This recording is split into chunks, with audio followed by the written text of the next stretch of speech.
तो प्यारे बच्चों, इस वीडियो में डिस्कस करेंगे डीओई की तरफ से प्रोवाइड किए गए मिशन मैथमेटिक्स क्लास 10th के लिए क्वेश्चन ऑफ द डे की वर्कशीट को, जो कि 17 अगस्त 2024 डेट के लिए है, दोनों मीडियम में एक साथ। इससे पहले कि सभी वर्कशीट और असेसमेंट का सॉल्यूशन दोनों मीडियम में अपलोड है। अगर आपने नहीं देखा तो कमेंट में प्लेलिस्ट की लिंक मिलेगी, ओपन करके देख लो। साथ में लास्ट सेशन की सभी worksheet, assessment, mid term paper, pre board paper, annual paper with solution दोनों शिफ्ट के मॉर्निंग प्लस इवनिंग के देखकर प्रैक्टिस कर सकते हो। तो कमेंट में प्लेलिस्ट की लिंक मिलेगी, ओपन करके देख सकते हो। क्वेश्चन पे आ जाओ। मोस्ट इंपॉर्टेंट क्वेश्चन है solve the following pair of equations bye substitution method. निम्नलिखित समीकरण युग्म को प्रतिस्थापन विधि से हल कीजिए। ठीक है, तो हमें प्रतिस्थापन विधि से इस क्वेश्चन को सॉल्व करना है, यानी कि सब्स्टिट्यूशन मेथड। इक्वेशन 1 है 7x - 15y = 2। इक्वेशन 2 है x - 2y = 3। सॉल्यूशन देखो ध्यान से। तो बच्चों ध्यान से देखो, इक्वेशन लिख लिया है। मान लो ये आपका इक्वेशन 1 है, यानी कि समीकरण 1, और ये है इक्वेशन 2, यानी कि समीकरण 2। ठीक है, अब हमें इसे बाय सब्स्टिट्यूशन मेथड यानी कि प्रतिस्थापन विधि से सॉल्व करना है। तो प्रतिस्थापन विधि में दोनों इक्वेशन में से कोई एक इक्वेशन सबसे पहले आपको लेकर चलना है, और ध्यान रखना है x या फिर y एक तरफ रोक लेना है, बाकी सारी टर्म दूसरी तरफ भेजना है। ध्यान रखना, ओके। तो एक बार फिर से ध्यान से समझो। प्रतिस्थापन विधि में दोनों इक्वेशन में से कोई एक इक्वेशन, यानी कि दोनों समीकरण में से कोई एक समीकरण लेकर चलना है, और एक साइड x या y आपको रोक लेना है, बाकी सभी नंबर को दूसरी तरफ भेजना है, निशान का ध्यान रखते हुए। तो यहाँ पर हम समीकरण 2 से सॉल्व करेंगे। तो यहाँ लिखेंगे समीकरण 2 से हिंदी में, और इंग्लिश मीडियम वाले लिखेंगे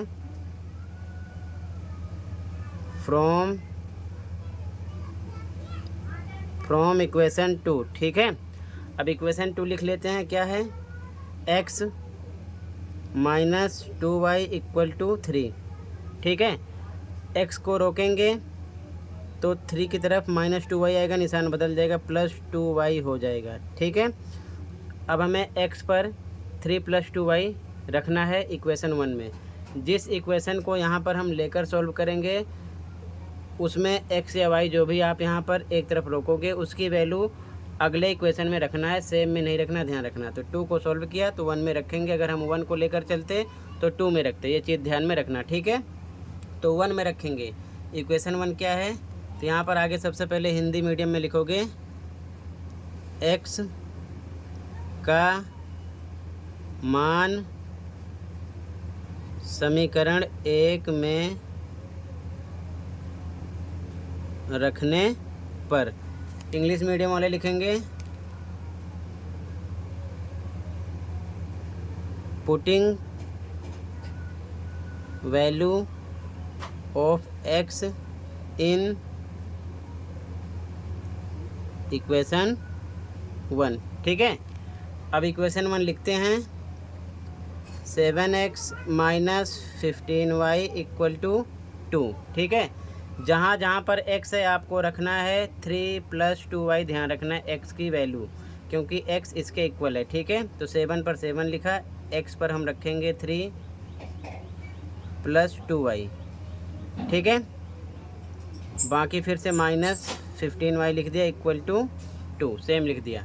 अब यहाँ पर ब्रैकेट को तोड़ो, 7 का पहले 3 से मल्टीप्लाई करो, कितना आएगा? 21। इसके बाद में प्लस लगाएंगे, प्लस का निशान है। उसके बाद में 7 को 2 से मल्टीप्लाई करेंगे, कितना आएगा? 14y। इसके बाद में बचा हुआ नंबर -15y = 2 लिखेंगे। ओके, ब्रैकेट तोड़ने के बाद ये नंबर आपको मिलेगा। अब आगे सॉल्व करेंगे तो यहाँ पर देखो 15y माइनस में है, 14y प्लस में माइनस हो जाएगा, तो यहाँ पर आएगा -1y। 1 लिखते नहीं हैं, बड़े का निशान लगेगा, = 2। नंबर को नंबर की तरफ भेजोगे, निशान बदल जाएगा, प्लस में है 21, इधर आएगा तो माइनस में 21 हो जाएगा। तो -y = अब माइनस करोगे तो माइनस में आएगा, माइनस में 19। ठीक है, दोनों तरफ माइनस से माइनस कट हो जाएगा, y की वैल्यू आपको मिलेगी 19। ठीक है, ये चीज़ ध्यान में रखना। अब हमें x की वैल्यू निकालना है। ठीक है, तो फिर से लिखेंगे। अब हिंदी मीडियम वाले लिखेंगे y का मान समीकरण। अब ध्यान रखना आपको, यहाँ पर आप किसी इक्वेशन में भी वैल्यू रख सकते हो। तो हम रखेंगे समीकरण 2 में, चाहो तो आप 1 में भी रख दोगे, सेम आंसर आएगा, ध्यान रखना। ठीक है, तो y का मान समीकरण 2 में रखने पर, इंग्लिश मीडियम वाले लिखेंगे putting value of y in equation 2। Equation 2 क्या है? x minus 2y equal to 3 लिखेंगे। x minus 2y equal to 3, जहाँ पर x है सेम रखना है आपको, माइनस पे माइनस, 2 पे 2, बीच में मल्टीप्लाई का निशान आएगा, y पर रखना है 19 equal to 3। x minus multiply करो, कितना आ जाएगा? 38 इक्वल टू 3। ठीक है, इसके बाद में नंबर को नंबर की तरफ भेजोगे तो x इक्वल टू आपको मिलेगा 3, निशान 38 का बदल जाएगा, प्लस का हो जाएगा, प्लस 38 इधर आएगा तो x आपको मिल जाएगा 41। ठीक है, तो यहाँ पर आपको x और y का मान मिल जाएगा। ठीक है, y आएगा 19, x आएगा 41। ठीक है, ये है प्रतिस्थापन विधि। क्लियर है? ऐसे ही आपको करना है, ये चीज़ ध्यान में रखना। तो लास्ट में लिख सकते हो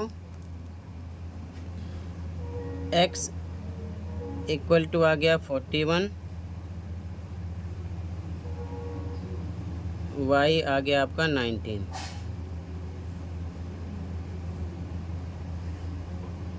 आंसर हो गया। ठीक है, अब इसके बाद में आंसर चेक करने के लिए कि आपने राइट किया या फिर रॉन्ग किया है, तो दोनों इक्वेशन में किसी इक्वेशन को भी आप सोल्व कर सकते हो। जैसे कि मान लो इक्वेशन 2 है x minus 2y equal to 3, तो x पर आपको क्या रखना है?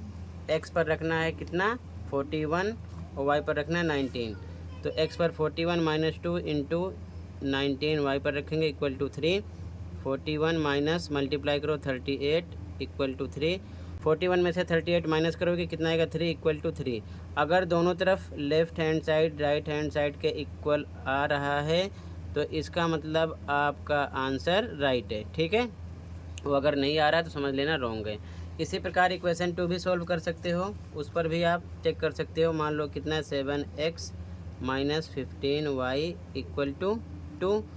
x पर रखना है कितना आपको? 41 माइनस 15, y पर कितना रखना आपको? 19 इक्वल टू 2। ठीक है, तो इसके बाद में जब 7 को 41 से मल्टीप्लाई करोगे आएगा 287, माइनस 15 को 19 से मल्टीप्लाई करोगे आएगा 285 इक्वल टू 2, माइनस करोगे तो आएगा 2 इक्वल टू 2। यहाँ पर भी आप देख सकते हो लेफ़्ट हैंड साइड इक्वल निकल रहा है राइट हैंड साइड के, इसका मतलब आपका सॉल्यूशन सही है। ठीक है, ये चीज़ ध्यान में रखना। क्लियर है? तो ऐसे ही चेक कर सकते हो, फिलहाल यहाँ पर चेक नहीं करना है, मैंने आपको बताया है। तो ये आपका आंसर हो जाएगा बच्चों। क्लियर है? इसी के साथ ये वर्कशीट कंप्लीट है। आई होप अच्छे से समझ में आया होगा। फिर भी कहीं पर कोई डाउट है कमेंट कर सकते हो। मिलते हैं अगली वीडियो में। Thank you for watching and take care.